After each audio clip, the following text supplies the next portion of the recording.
Hi there, this is Miss McDonald with the weekly agenda for November 17th through 21st for Algebra 2. So similar to previous weeks, you're going to be working on a Delta Math. The topic for this week is average rate of change.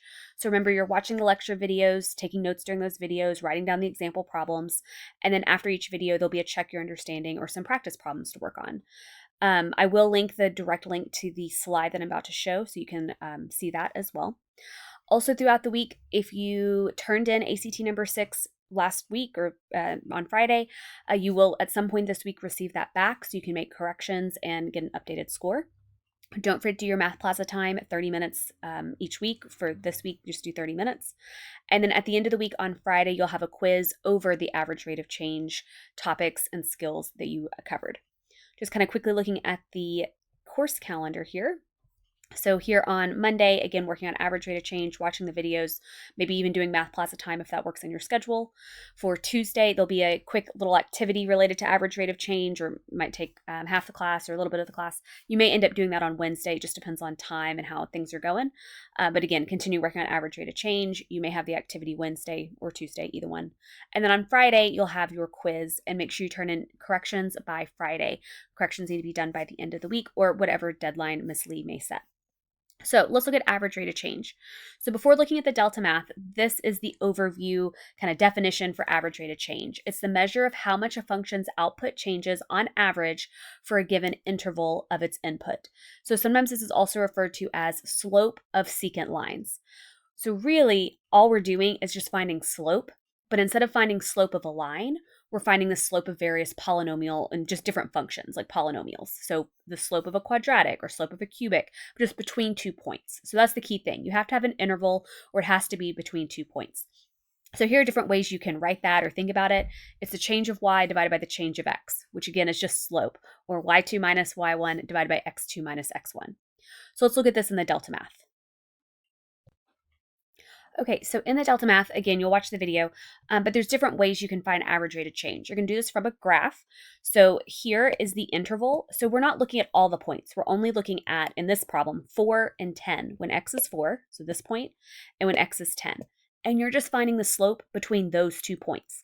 The other information given is not needed. You can ignore it, but basically you're just looking at whatever interval. So you can do this from a table. You can also do this from an equation. So the thing with an equation is you're going to need to evaluate and figure out what is the output for these two inputs. So the input of -8. So when you plug in -8, what do you get for the y value? When you plug in 4, what do you get for the y value? You can plug that in manually on your calculator. You can do this with the table function on Desmos. It's up to you. But again, you're going to get 2 points, and you just find the slope between those 2 points. Slopes can be positive, they can be negative, they can be fractions. It's a lot of different ways you can notate the slope. And then for the graph, similar thing, we have 2 points. The 2 points are going to be when x is -5 and when x is -4. So I look at, okay, here's -5, right there. There's -5, the output or y value is -2. And then when x is -4, the output's -4. So I have 2 points. I calculate the slope. Then there's some still doing the graph, but this one you want to draw the line. So notice it says draw a line on this one. So looking at the two x values, 6 and 8. So I don't know if you can kind of tell, there's like a little point that's following my cursor around. That's the one I'm going to draw a line. So I'm going to go when x is 6, the output is -15. So I'm going to click. And then I'm going to come over here when x is 8, the output is -5. And I'm going to click. So once I've clicked those, I then do the change of y divided by the change of x, which is shown in the video. It'll go more in depth. And then right here is where you type in average rate of change. So it's a little bit more scaffold a little bit. Then there's a comparison. So the comparison is where you have a graph, a table, and a function. So you want to find the average rate of change for all three of them. There's going to be 3 different average rate of changes based on whatever interval is given. So I would go through and look at between 0 and 2 for the graph, between 0 and 2 for the table, between 0 and 2 for the equation, and then I compare them. So in your question, it'll probably most likely say from least to greatest. It may say from greatest to least, so just check on your question.